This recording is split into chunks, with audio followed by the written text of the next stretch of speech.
Mari kita membaca dari Injil Matius pasal pertama ayat 18 sampai 21. Matius pasal 1 ayat 18 sampai 21.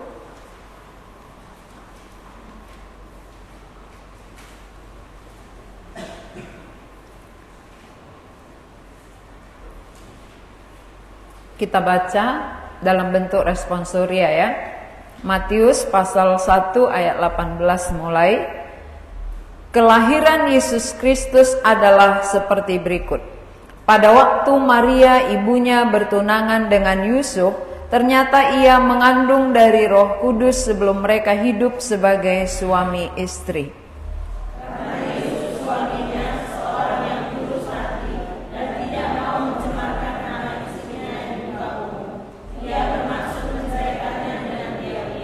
Tetapi ketika ia mempertimbangkan maksud itu, malaikat Tuhan nampak kepadanya dalam mimpi dan berkata, Yusuf anak Daud, janganlah engkau takut mengambil Maria sebagai istrimu, sebab anak yang di dalam kandungannya adalah dari Roh Kudus.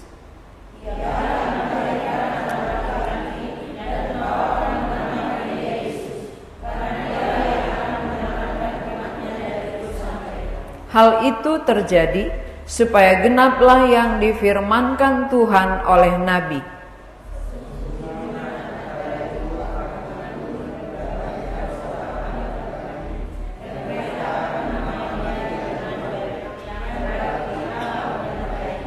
Ya, sebenarnya sampai 21 ya, udah kelewatan karena semangat membaca. Baik. Tema kita hari ini datang untuk umatnya. Datang untuk umatnya. Jadi mungkin kita berpikir, saya ini umatnya atau tidak? Karena dia hanya datang untuk umatnya. Kalau bukan umatnya berarti dia nggak datang untuk dia gitu ya. Nah, dari mana kita melihat atau mengerti siapakah umat Allah? Allah datang memanggil hanya satu orang. Pertama sekali ya, melalui satu orang yang bernama Abram. Jadi Abram ini dipanggil, dijumpai oleh Allah, dipanggil oleh Allah keluar dari keyakinan lamanya, penyembahan berhalanya untuk mengikut Allah yang hidup. Waktu dia menjumpai Abram, dia memberikan satu janji kepadanya, bahwa melalui keturunan Abram ini akan datang berkat, akan datang juru selamat yang memberkati semua bangsa di bumi. Itu janji Allah kepada Abram. Ketika Abram menerima janji, dia percaya. Jadi kita pun bisa menerima janji tapi nggak percaya. Kita mendengar janji Allah tapi kita nggak percaya. Abram mendengar janji, dia percaya. Apa yang Allah katakan kepadanya, dia percaya akan hal itu, sehingga dia pergi seperti yang Tuhan suruh. Pergilah dari negerimu, pergilah dari kampung halamanmu, pergilah dari rumah orang tuamu ke negeri yang kutunjukkan kepadamu. Bukti dia percaya, dia pergi. Sesudah dia pergi, maka Tuhan mengaruniakan kepadanya seorang anak di masa usia yang sudah lanjut.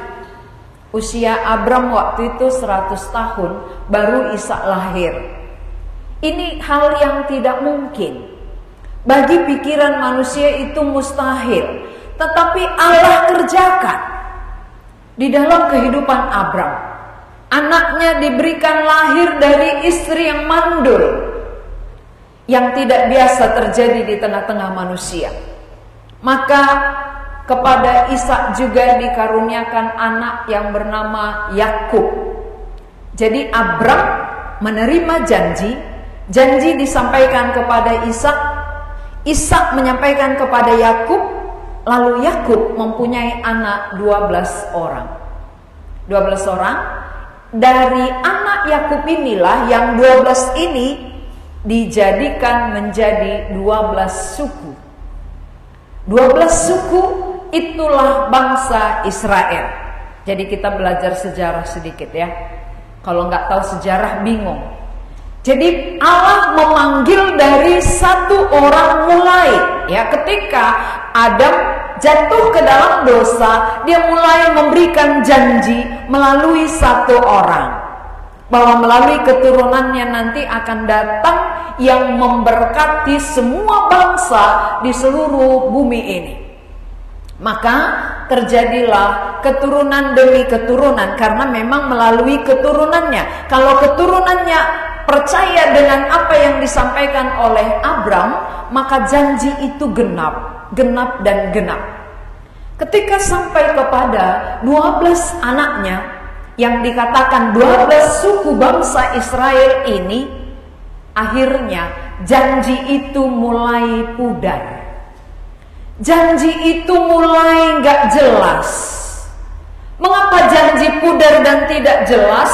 Karena bangsa Israel ini kembali beralih kepada hukum Taurat. Saudara tahu ya, kembali kepada hukum Taurat, bukan kepada janji yang diberikan Allah kepada Abram. Ini Abram ya. Abram mendapatkan janji, tetapi bangsa Israel beralih kepada hukum Taurat yang diberikan kepada Musa. Janji diterima Abram, hukum Taurat diterima Musa. Jarak antara janji dengan hukum Taurat itu 430 tahun. Bayangkan, lama ya.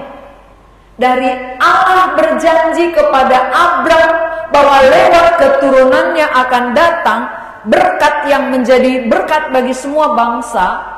Lalu 430 tahun kemudian baru datang hukum Taurat diberikan kepada Musa. Akhirnya bangsa ini beralih kepada hukum Taurat. Padahal janji itu duluan Allah memberikan janjinya kepada Abram, tapi bangsa ini beralih kepada hukum Taurat. Mereka mengejar kebenaran lewat hukum Taurat. Mereka taat kepada hukum-hukum Taurat. Sehingga mereka tidak lagi menantikan janji. Tidak lagi percaya bahwa janji yang pernah Allah janjikan kepada nenek moyang mereka, itulah yang akan membenarkan. Tetapi mereka menganggap bahwa dengan melakukan seluruh hukum Taurat, mereka akan diselamatkan. Di situ terjadi penimpangan. Jadi umatnya itu rupanya menyimpang, saudara. Umat pilihannya, bangsa Israel adalah bangsa pilihan Tuhan, tetapi terjadi penyimpangan. Tidak lagi percaya bahwa janji inilah yang bisa membenarkan, menyelamatkan mereka, tapi mereka kepada hukum-hukum Taurat, aturan-aturan. Bisa kita hubungkan dengan kehidupan kita. Bukankah kita juga pada zaman sekarang ini beralih kepada hukum Taurat? Banyak sekali manusia hidup di bawah hukum Taurat, tidak lagi melihat janji Allah, tetapi sudah mengandalkan hukum-hukum, aturan-aturan, sehingga dia percaya bahwa dengan dia melakukan aturan hukum Taurat, dia bisa selamat. Di situ terjadi pergeseran ya. Pergeseran dari janji kepada hukum Taurat. Mari kita perhatikan dari Ulangan pasal 7 ayat 6. Ulangan pasal yang ke-7 ayat 6 sampai 9.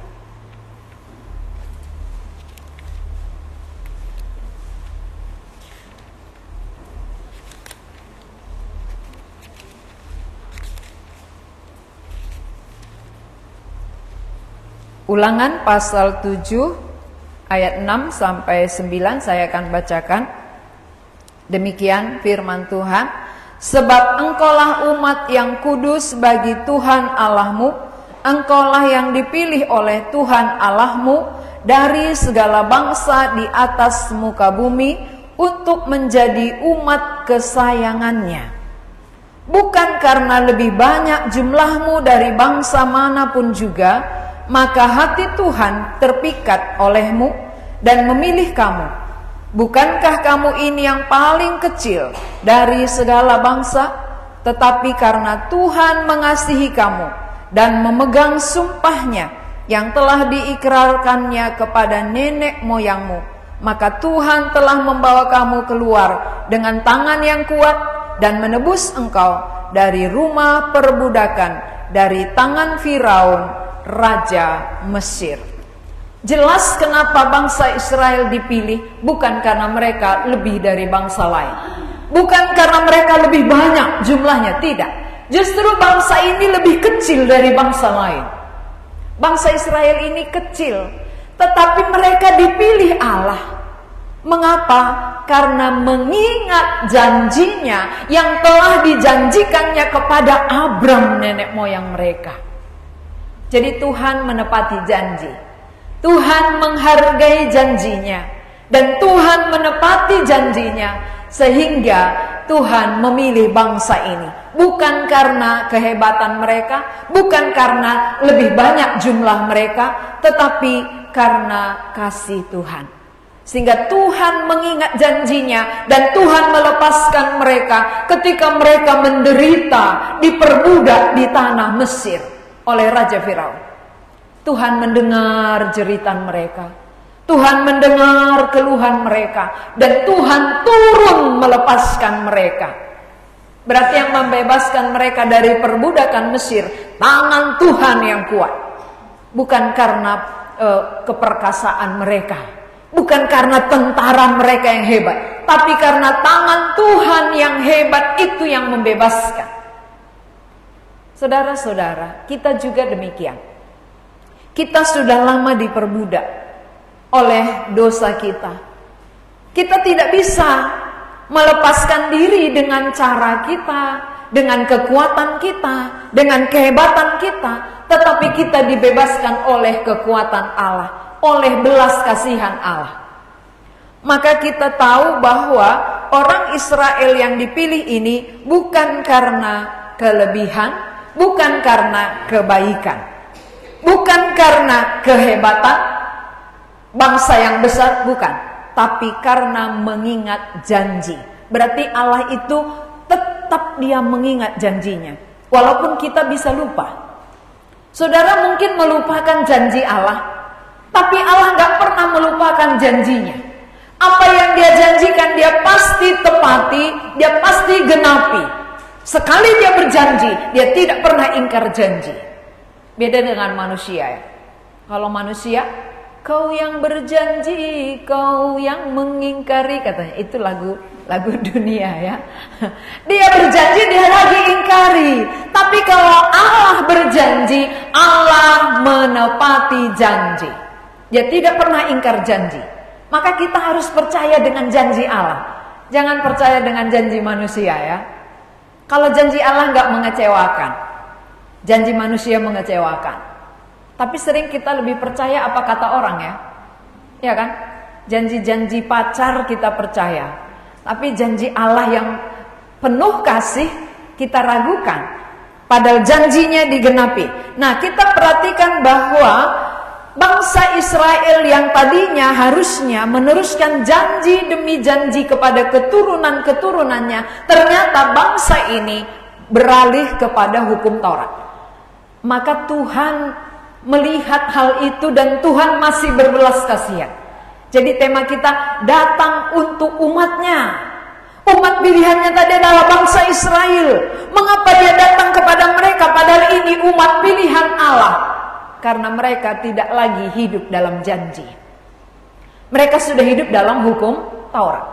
Sehingga Tuhan datang untuk mereka, mengingatkan mereka bahwa mereka diselamatkan bukan karena melakukan hukum Taurat, tapi oleh janji itu, supaya mereka dipulihkan kembali. Api roh yang membakarku, ulang lagi kebangunanku. Banyak orang tidur, kan gitu ya, tidur dalam dosa, supaya pulih kembali imannya. Jadi api Roh Kudus yang bisa membakar semangat kita, membakar, mengingatkan kita apa yang kita pegang, janji atau hukum Taurat. Kalau dulu janji dan beralih kepada hukum Taurat, apa kata Tuhan? Apa kata Paulus kepada jemaat Galatia? Hai orang Galatia yang bodoh. Itu firman Tuhan. Hai orang Galatia yang bodoh, kamu diselamatkan bukan oleh hukum Taurat, tapi oleh janji, oleh kasih karunia. Mengapa kamu kembali lagi kepada hukum Taurat yang sama sekali tidak bisa membenarkan engkau? Maka orang heran, kenapa orang Kristen yang diinjili? Itu banyak orang bertanya, injililah yang lain itu yang perbegu, kenapa orang Kristen diinjili? Ini Yesus sendiri datang untuk umatnya. Dia bukan datang untuk yang lain. Karena umatnya ini sudah bergeser dari janji, maka kembali dibawa kepada janji bahwa kamu diselamatkan oleh janji. Sekarang kamu sudah ke hukum Taurat. Jadi orang Kristen pun kenapa kalau belum menerima janji? Kan perlu dilayani supaya sampai janji itu. Kalau orang Kristen hidup dalam hukum Taurat, apakah orang Kristen otomatis selamat? Tidak. Berarti kalau orang Kristen yang sudah dibaptis tidak selamat, perlu diinjili. Jangan salah ya. Maka banyak orang Kristen kita injili supaya kepada janji tadi. Karena janji yang bisa menyelamatkan, bukan hukum-hukum Taurat. Jadi semua orang yang hidup dalam hukum Taurat perlu diinjili, perlu mendengar Injil, janji yang bisa menyelamatkan dia. Inilah yang dimaksud dengan Yesus datang untuk umatnya. Yesus datang bukan untuk yang lain, karena yang lain belum pernah dengar. Umatnya dulu yang sudah pernah dengar janji, supaya kembali kepada janji. Kita dulu orang Kristen menerima janji, supaya kita diselamatkan oleh janji, agar kita yang sudah diselamatkan melalui janji Allah bisa menyampaikan janji Allah kepada orang lain. Tapi kalau kita juga hidup dalam hukum Taurat, bagaimana kita memenangkan orang sementara kita sendiri belum menang? Kenapa orang yang hidup dalam hukum Taurat belum diselamatkan? Kita baca Galatia 3 ayat 10. Galatia pasal 3 ayat 10. Kita akan baca bersama-sama. Galatia pasal 3 ayat 10. Sudah dapat ya? 2, 3, ya. Karena semua orang yang hidup dari pekerjaan hukum Taurat berada di bawah kutuk. Sebab ada tertulis, terkutuklah orang yang tidak setia melakukan segala sesuatu yang tertulis dalam kitab hukum Taurat. Berarti walaupun dia hidup dalam hukum Taurat, dia masih terkutuk. Dia masih di bawah kutukan. Kenapa? Karena terkutuklah orang yang tidak setia melakukan semua. Harus semua, gak ada boleh tinggal. Satu pun tinggal gagal. Berarti siapapun manusia tidak mungkin melakukan semua hukum Taurat. Tak ada yang mampu, tak ada yang sanggup. Maka kalau dengan melakukan hukum Taurat, manusia masih di bawah kutukan. Terkutuklah orang. Ya, kita baca sekali lagi sampai ini jelas ke dalam pikiran kita. Karena kita terus mengandalkan hukum Taurat. Kita baca sekali lagi, 2, 3, ya. Karena semua orang yang hidup dari pekerjaan hukum Taurat berada di bawah kutuk. Sebab ada tertulis, terkutuklah orang yang tidak setia melakukan segala sesuatu yang tertulis dalam kitab hukum Taurat. Saudara mampu melakukan semua hukum Taurat? Angkat tangannya, ada yang mampu? Tidak ada, saya pun gak mampu.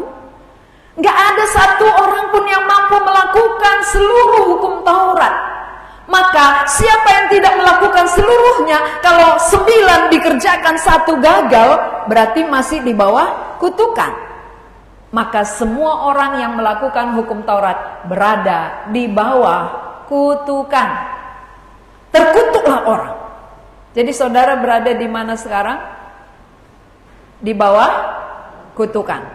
Makanya orang terkutuk, lihatlah wajahnya, nggak pernah senyum. Wajah-wajah terkutuk. Ya kan? Sulit senyum. Karena wajah terkutuk. Terkutuk itu kan terhukum gitu. Benar ya? Nggak pernah ceria, nggak pernah damai, nggak pernah senyum gitu. Kenapa? Karena terkutuk. Sulit senyum. Maka mau mati aja dia. Orang terkutuk kan gitu ya. Kapanlah aku mati? Udahlah Tuhan, panggil aja aku. Susah kali hidup ini. Ya, lihat kawan sebelahnya, muka terkutuk atau apakah muka-muka terkutuk mukanya, ya kan? Jadi orang Kristen yang terkutuk gitu ya. Jangan kira bahwa udah beragama, udah rajin gereja, udah diberkati. Tidak. Siapa yang hidup di bawah hukum Taurat, dia masih di bawah kutukan. Jadi kita harus jelas mengerti, membedakan mana janji, mana hukum Taurat, mana kasih karunia, mana aturan. Kita bukan aturan yang membenarkan kita, kasih karunia. Janji itu adalah kasih karunia. Jadi kalau demikian saudara, supaya bebas dari kutukan, gimana caranya? Ya, ada yang tahu? Supaya lepas kita dari kutukan, kan nggak ada yang mampu. Kalau nggak ada yang mampu, berarti kan kita terus di bawah kutukan. Apapun yang kita lakukan, sebaik apapun kita, kalau ada satu gagal, tetap terkutuk. Jadi untuk lepas dari kutukan, siapa punya ide? Silakan. Siapa punya cara? Ada cara lepas dari kutukan? Ya, tidak ada manusia yang punya ide. Tidak ada manusia punya cara. Hanya Allah satu-satunya yang punya cara melepaskan manusia dari terkutuk. Itu dari ayat 13. Mari kita baca ayat 13. Galatia 3 tadi ya. Jangan dulu lompat dari situ supaya kita nggak susah carinya. Galatia 3 ayat 13 kita baca bersama-sama. 2, 3 ya. Kristus telah menebus kita dari kutuk hukum Taurat dengan jalan menjadi kutuk karena kita. Sebab ada tertulis, terkutuklah orang yang digantung pada kayu salib. Berarti kayu salib itu adalah lambang kutukan. Terkutuklah orang yang digantung pada kayu salib.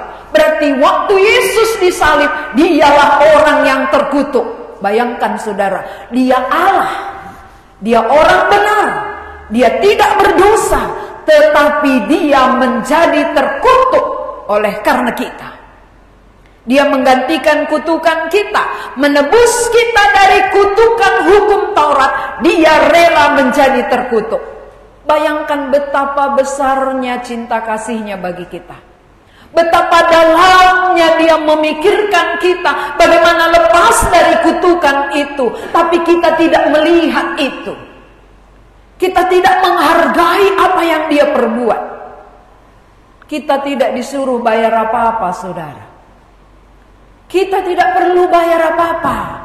Kalau Natal bayar uang Natal kan gitu ya. Karena untuk makan di perut, untuk makan jasmani.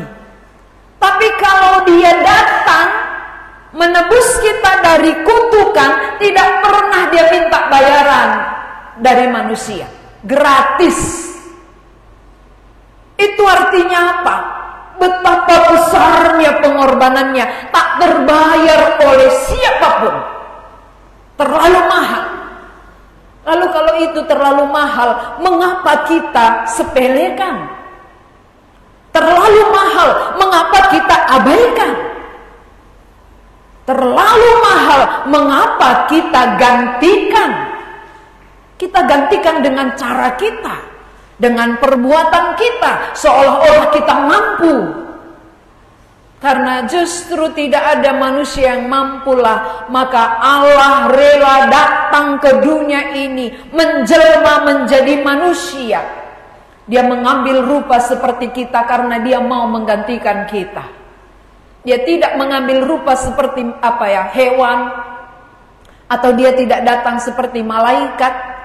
Karena yang mau digantikan itu adalah manusia. Hanya manusia yang terkutuk. Karena manusia yang telah jatuh ke dalam dosa. Manusia yang terpisah dengan Allah. Manusia yang tidak lagi menerima janji-janji Allah. Tetapi sudah mengutamakan diri. Sudah mengandalkan diri. Maka selalu andalkan perbuatanku, ya, kebaikanku, kerja kerasku, usahaku. Orang yang mengandalkan diri, dia tidak melihat pengorbanan Allah yang begitu besar untuk dia. Dari kejatuhan manusia, Allah sudah berikan janji itu. Dan apa yang Allah janjikan tak pernah bergeser, tak pernah berubah.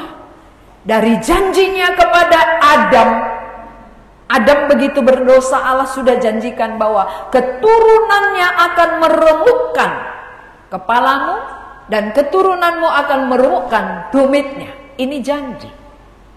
Janji keselamatan sudah datang sejak manusia jatuh ke dalam dosa. Obat dosa sudah disediakan, Allah yang sediakan, bukan kita. Kalau Allah sudah sediakan, Allah yang kerjakan, Allah yang berikan, dan Dia yang janjikan, mengapa kita tidak percaya akan hal itu? Mengapa kita buat dari diri kita, usaha-usaha kita, perbuatan-perbuatan kita?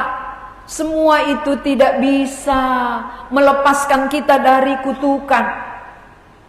Satu-satunya jalan membebaskan kita dari kutukan, dari hukuman kekal adalah Kristus datang menebus kita dengan menggantikan kutukan kita.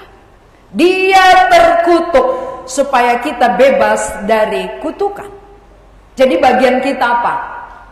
Obat sudah tersedia. Kalau kau mau sembuh, silakan ambil obatnya. Pakailah. Obat terkutuk sudah disediakan Allah. Kalau kamu mau bebas dari kutukan, terimalah Kristus yang sudah menebus kita dari kutukan itu. Sudah jelas ya? Kenapa datang setiap hari Minggu menjadi orang terkutuk? Kenapa pulang juga menjadi orang terkutuk? Padahal Allah sengaja datang dari sorga. Coba berapa kilometer dari sorga ke bumi? Siapa yang pernah ukur? Nggak ada yang tahu. Betapa jauhnya surga ke bumi, tapi Dia datang, saudara. Karena cintanya yang tak terukur kepada manusia. Tapi cinta yang begitu besar yang tak terukur kita abaikan. Kita sia-siakan. Kita tidak mengerti bahwa tanpa pengorbanannya, tanpa kematiannya, kita yang mati, kita yang terkutuk, kita yang dihukum. Dan hukuman itu selamanya. Tidak ada lagi ampunan. Tidak ada lagi bisa menyesal kalau hukuman sudah dijatuhkan. Sekali kamu dijatuhkan hukuman oleh Allah, masuk neraka, tidak ada lagi penyesalan. Tidak bisa lagi untuk keluar dan untuk bertobat. Maka kesempatan untuk menerima janji hanya selama di bumi ini. Satu kali putaran pendek, saudara. Kehidupan ini satu putaran pendek, gak panjang. Lihat, si Anu udah mati, si Anu meninggal. Ini namanya putaran pendek. Lalu kalau begitu putaran pendek kehidupan kita, mengapa kita gak bergegas untuk lepas dari kutukan itu? Karena kutukan itu pasti jadi. Kalau saudara tidak menerima Kristus sebagai pengganti saudara, maka saudara akan tetap terkutuk. Walaupun Yesus sudah mati untuk semua orang, untuk semua bangsa, tapi kalau saudara tidak percaya dan tidak menerima Dia menggantikan saudara, saudara akan terus terkutuk, akan terus dihukum. Maka firman Tuhan ini selalu diulang-ulang supaya terbuka pikiran kita. Mengapa terus diulangi? Supaya kita tahu betapa mahalnya apa yang Allah kerjakan bagi kita. Betapa berharganya pengorbanannya itu. Tak ada bayaran yang bisa membayar itu. Tak ada bandingannya. Kasih siapapun tak ada seperti kasih Kristus. Lalu balasan apa yang bisa kita buat? Hanya percaya. Tuntutan apa yang Tuhan tuntut? Tidak ada. Hanya percaya. Percaya bahwa Dia menggantikan saya.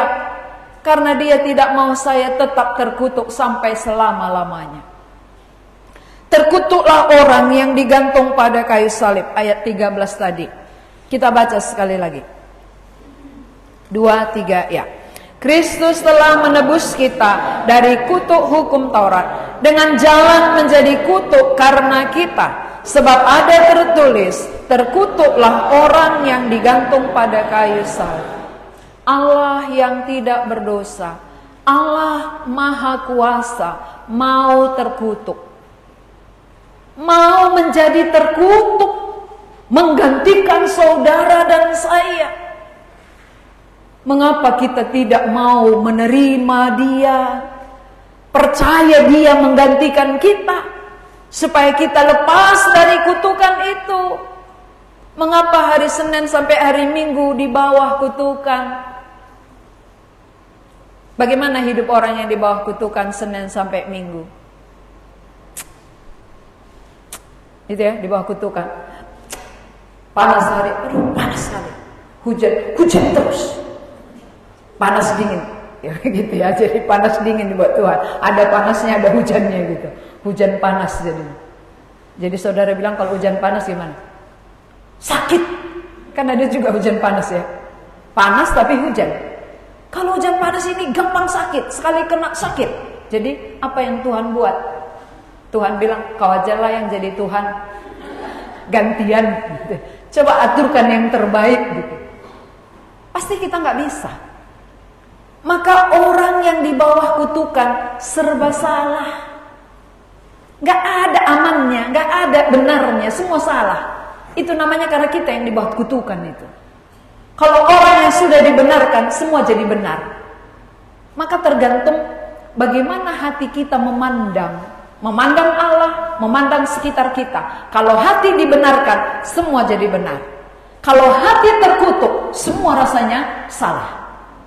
Maka orang yang gak ada benar dalam pandangannya, berarti dia belum beres dengan Tuhan. Itu kuncinya. Semua rasanya orang salah.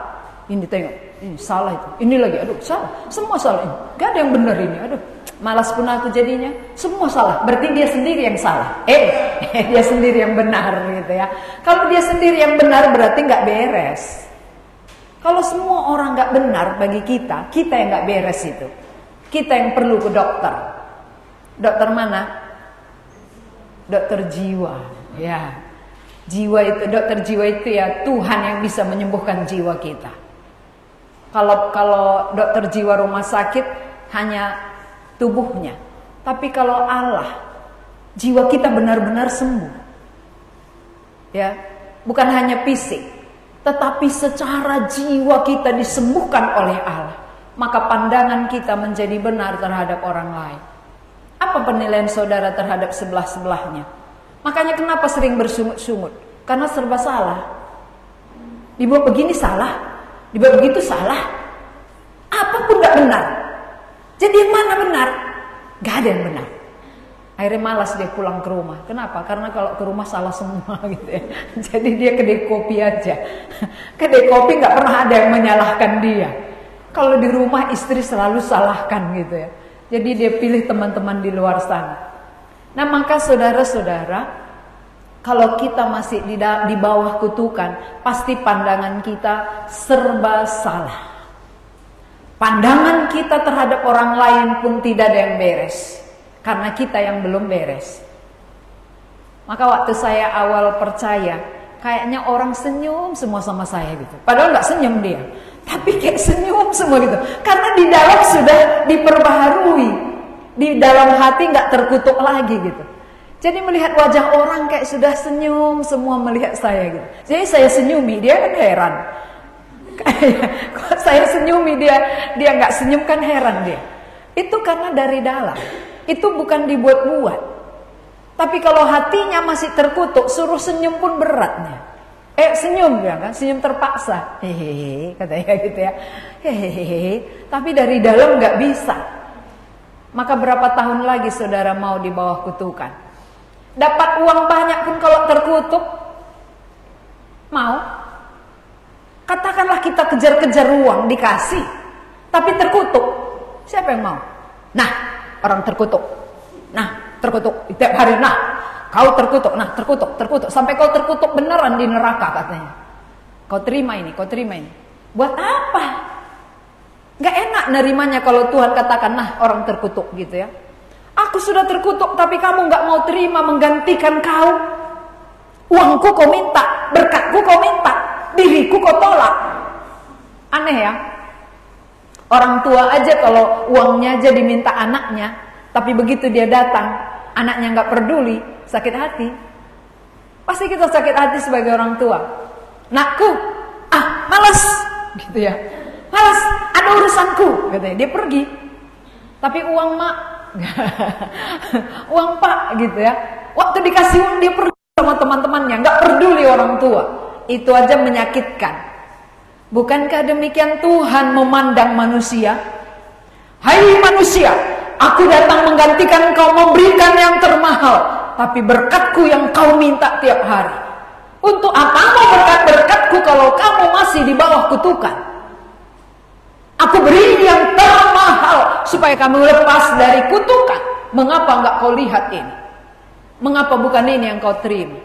Harusnya diriku yang kau sambut, bukan berkat yang kuberikan. Berkat yang kuberikan itu terbatas. Dia terbatas menolong saudara. Sampai berapa tahun kita bisa ditolong berkat itu? Sampai napas di kandung badan. Hanya sebatas itu.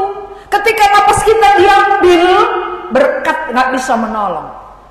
Tetapi kalau dirinya kita terima, walaupun napas diambil, maka Tuhan yang menggantikan kita, menolong kita bebas dari kutukan kekal. Dia bersama dengan kita di sini dan di sana selamanya. Sadarkah saudara di bawah kutukan? Jangan-jangan kita terkutuk tapi gak sadar gitu ya. Gak sadar terkutuk, sehingga kemana-mana masih bisa tersenyum dan ketawa. Ketawa di dalam dosa gitu. Ketawa di bawah kutukan, karena gak menyadari dirinya akan dikutuk oleh Allah untuk selama-lamanya. Jadi hari ini saudara, kita beruntung ya, Allah kita yang memikirkan kita. Bukan kita yang memikirkan Allah kita. Di sini bedanya. Bukan kita yang disuruh oleh Tuhan melakukan ini. Tetapi Dia yang datang, Dia yang kerjakan, Dia yang terkutuk, menggantikan kita supaya kita bebas dari kutukan. Ini Allah yang namanya Allah pemilik. Kalau Allah pemilik itu memikirkan miliknya. Tapi kalau bukan Dia pemiliknya, menghancurkannya. Ngerti ya bedanya ya? Karena Dia bukan pemilik, Dia berusaha menghancurkan saudara. Tapi karena Allah sebagai pemilik, Dia berjuang mati-matian untuk membebaskan kita. Jadi kalau Allah pemilik begitu mengasihi, mengapa kita berpihak kepada yang menghancurkan kita? Harusnya Allah pemilik itu yang kita yang kita hargai, yang kita hormati, yang kita percayai. Gak mungkin Dia menjerumuskan anak-anaknya, gak mungkin Dia celakakan ciptaannya. Tapi oleh karena kita tidak mau digantikan oleh Dia, maka dosa kitalah yang menjerumuskan kita. Jangan salahkan Tuhan. Seringkali orang salah mengerti. Orang bilang gini, Tuhan itu kan kasih, mana mungkin dimasukkannya kita ke neraka. Itu pernah dengar ya? Atau saudara sendiri pernah ucapkan itu? Mana mungkin Tuhan yang kasih memasukkan kita neraka? Nggak mungkin lah. Dia namanya Allah kasih. Memang benar. Allah kita adalah Allah yang kasih. Maka sebagai bukti Dia kasih, Dia rela menggantikan kita. Itu bukti kasihnya. Namun kalau saudara tidak menyambut Dia, upah dosa saudara itulah yang membawa saudara kepada hukuman kekal. Jadi bukan Tuhan yang membuat, tapi dosa saudara. Upah dosa ialah maut.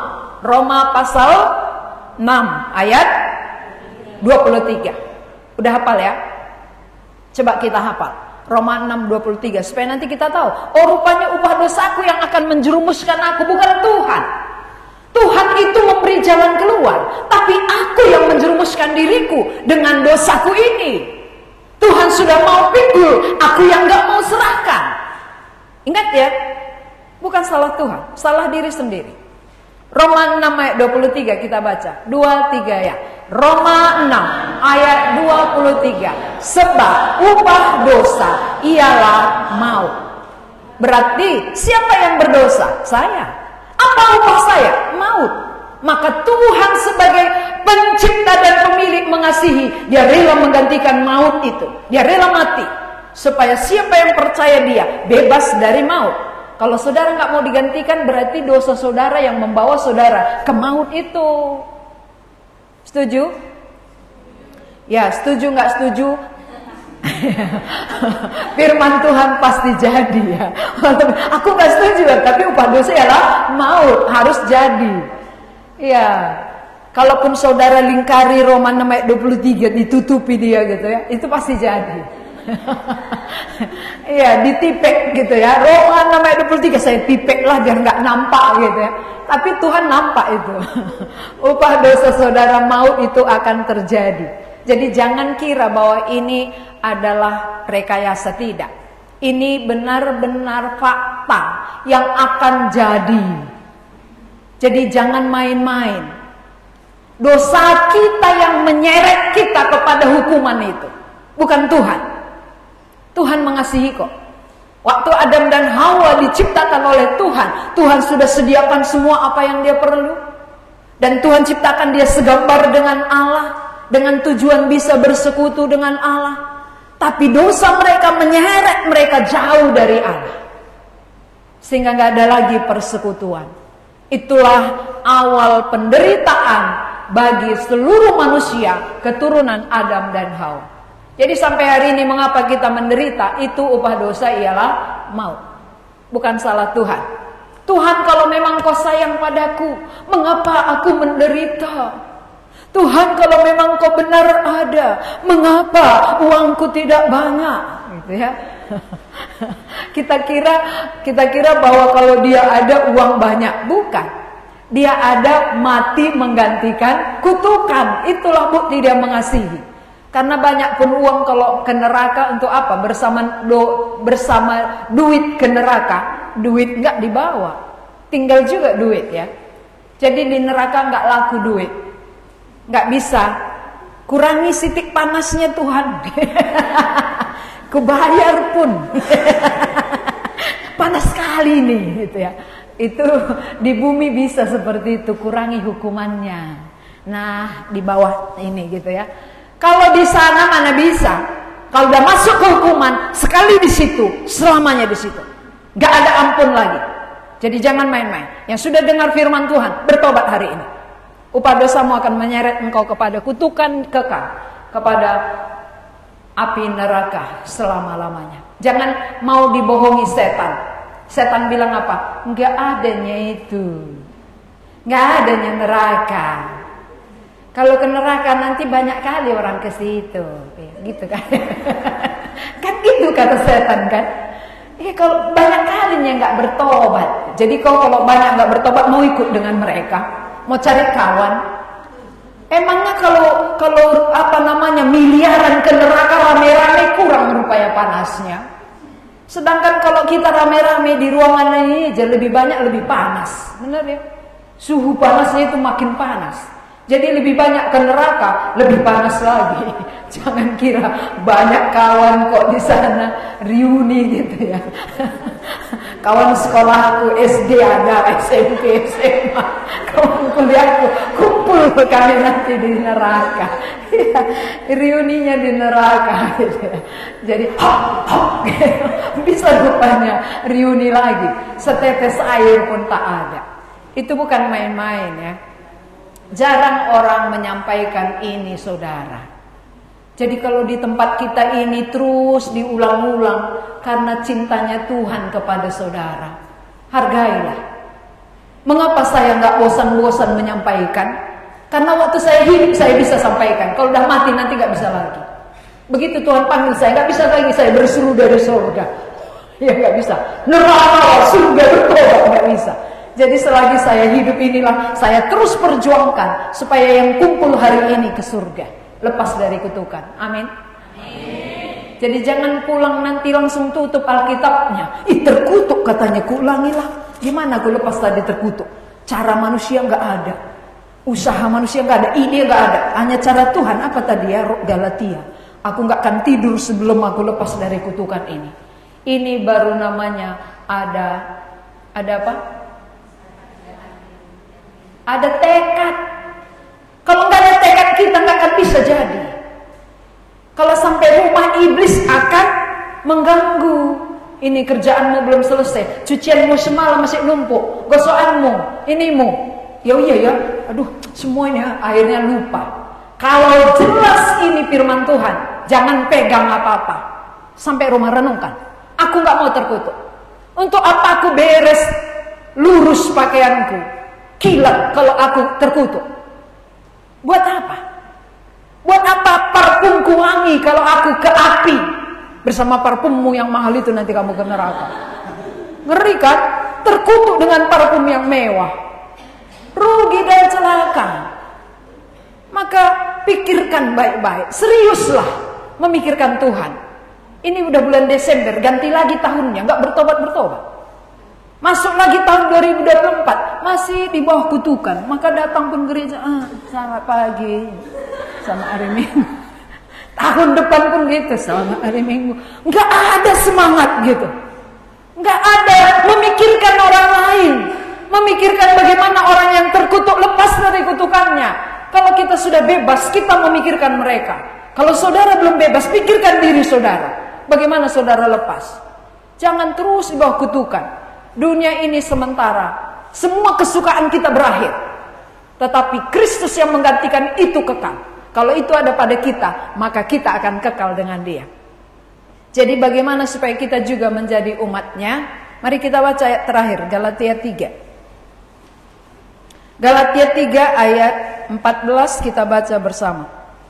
2, 3, ya. Yesus Kristus telah membuat ini, supaya di dalam Dia berkat Abraham sampai kepada bangsa-bangsa lain, sehingga oleh iman kita menerima roh yang telah dijanjikan itu. Berarti siapa yang menerima Kristus yang terkutuk itu, dia juga menerima janji yang diberikan kepada Abraham. Maka kita juga menjadi umat Allah. Jadi umat Allah itu adalah orang yang menerima janji Allah. Bukan orang Israel. Orang Israel menolak Yesus. Berarti dia tidak menerima janji. Kita yang bukan umat pilihan, bukan bangsa pilihan, ketika menerima janji Allah yang diberikan kepada Abraham, kita menjadi umatnya. Siapa menerima janjinya? Itulah umat Allah. Janji apa? Janji keselamatan melalui Yesus Kristus. Kalau janji keselamatan yang kita terima di dalam Yesus, maka kita juga dikatakan keturunan Abraham, anak-anak Abraham.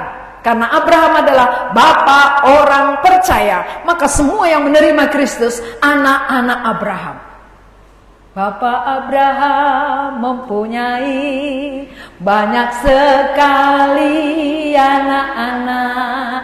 Aku anaknya dan kau juga. Mari puji Tuhan. Jadi yang anaknya itu yang sudah menerima janji ya. Dinyanyikan bukan berarti umatnya. Dengan menyanyikan Bapak Abraham bukan berarti langsung menjadi umatnya. Tetapi umatnya adalah yang menerima janji Allah yang sudah diberikan kepada Abraham dan sudah digenapi melalui kelahirannya di Bethlehem. Di Bethlehem melalui seorang dara, yaitulah Maria yang melahirkan Yesus sebelum mereka hidup sebagai suami istri. Jadi Yesus itu dikandung dari Roh Kudus. Maka Yesus itu kudus dan Dia yang bisa menguduskan, membenarkan, menyelamatkan, melepaskan dari kutukan. Pulanglah, bawalah kutukan. Atau pulanglah, lepaslah dari kutukan. Terimalah janji Allah. Janji Allah di dalam Yesus itulah yang membebaskan kita dari kutukan. Siapa yang sudah lepas, beritakanlah janji itu, supaya janji itu juga genap bagi semua bangsa yang ada di muka bumi ini. Karena janji itu berlaku bagi semua bangsa, bukan hanya bagi bangsa Israel, tapi bagi seluruh bangsa yang ada di dunia ini, termasuk kita, termasuk pribadi kita. Kita menerima janji, maka kita menjadi umat Allah, datang untuk umatnya. Ketika ku terima Dia, aku adalah umatnya. Jadi pulanglah, hai umatnya, yang sudah menerima tentunya ya. Pulanglah hai umatnya, dan terimalah Dia, hei yang belum menjadi umatnya. Supaya kita sama-sama menjadi umat kepunyaan Allah, bertemu di kerajaan sorga. Mari kita berdoa. Tuhan, kami bersyukur kepadamu. Betapa berharganya kami di dalam pandanganmu.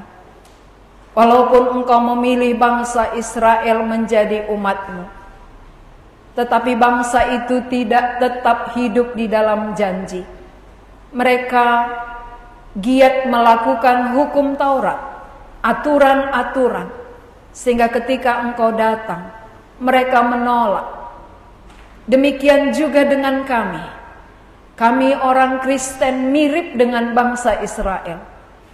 Kami merasa bahwa dengan perbuatan baik kami, dengan semua pekerjaan yang kami lakukan, kami bisa diselamatkan. Tetapi firman-Mu berkata, terkutuklah orang yang melakukan hukum Taurat. Karena barang siapa tidak melakukan semuanya, dia masih terkutuk.